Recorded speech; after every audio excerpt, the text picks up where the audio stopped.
Continuing with Italian folk tales, selected and retold by Italo Calvino. The Man Wreathed in Seaweed. A king had his crier announce in the town square that whoever found his missing daughter would be rewarded with a fortune.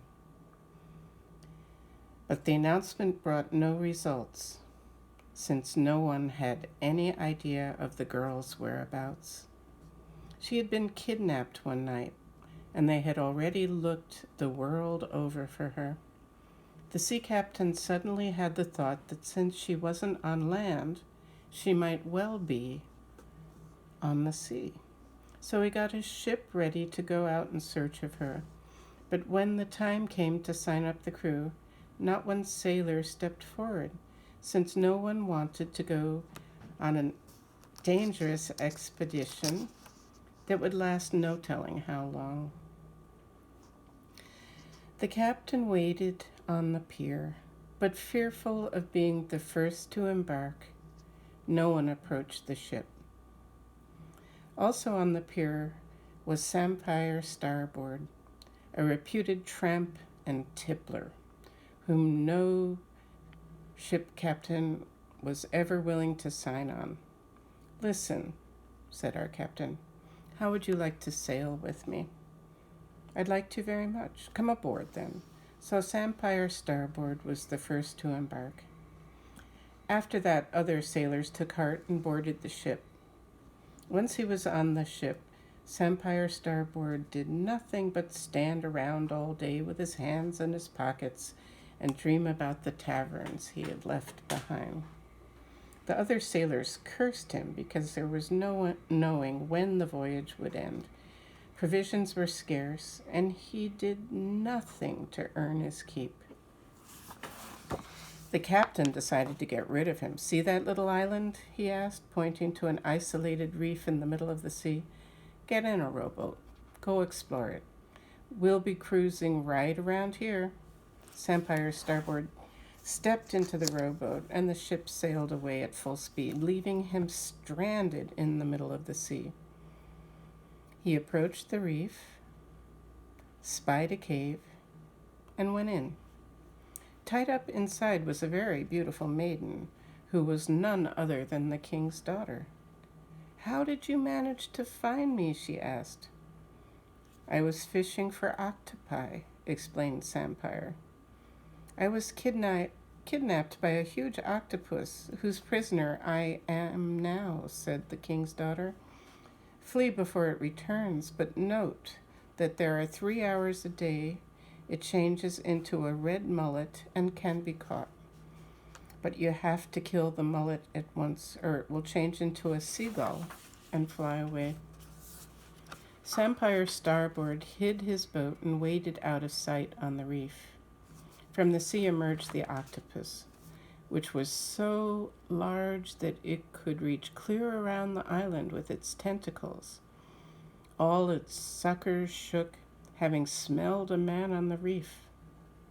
But the hour arrived when it had to change into a fish, and suddenly it became a red mullet and disappeared into the sea.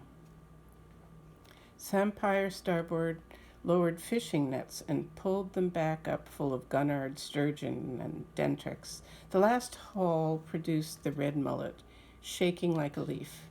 Sampire raised his oar to kill it, but instead of a red mullet, he struck a seagull flying out of the net, and he broke its wing. The gull had changed back into an octopus whose wounded tentacles spurted dark red blood. Sampire was upon it instantly and beat it to death with the oar. The king's daughter gave him a diamond ring as a token of gratitude she would always feel towards him. "Come, and I'll take you to your father," he said, showing her into his boat. But the boat was so tiny, and they were out in the middle of the sea. After rowing and rowing, they spied a ship in the distance. Sampire signaled it with an oar draped in the king's daughter's gown. The ship spotted them and took them aboard.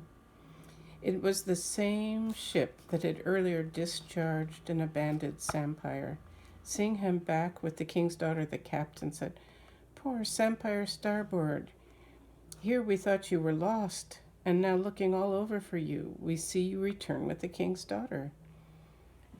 That calls for a real celebration." To Sampire Starboard, who'd not touched a drop of wine for months on end, that seemed too good to be true. They were almost in sight of their home port when the captain led Sampire to a table and placed several bottles of wine before him. Sampire drank and drank until he fell unconscious on the floor. Then the captain said to the king's daughter, "Don't dare tell your father that drunkard freed you. Tell him I freed you, since I'm the captain of the ship and I ordered him to rescue you." The king's daughter neither agreed nor disagreed. "I know what I'll tell him," she answered. To be on the safe side, the captain decided to do away with Sampire Starboard once and for all. That night he picked him up, still drunk as he could be, and threw him into the sea. At dawn, the ship was in sight of port. With flags, they signaled that they were bringing the king's daughter safe and sound. A band played on the pier where the king waited with the entire court. A date was chosen for the king's daughter to wed the captain. On the day of the wedding, the mariners in port saw a man emerge from the water. He was covered from head to foot in seaweed, and out of his pockets and the holes in his clothes swam fish and shrimps. It was none other than Sampire Starboard.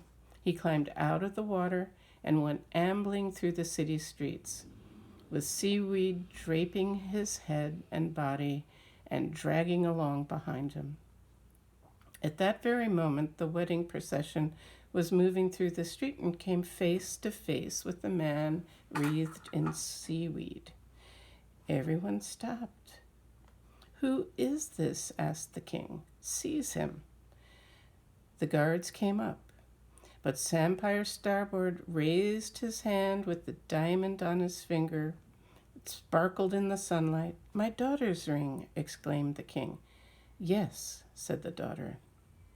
"This man was my rescuer and will be my bridegroom."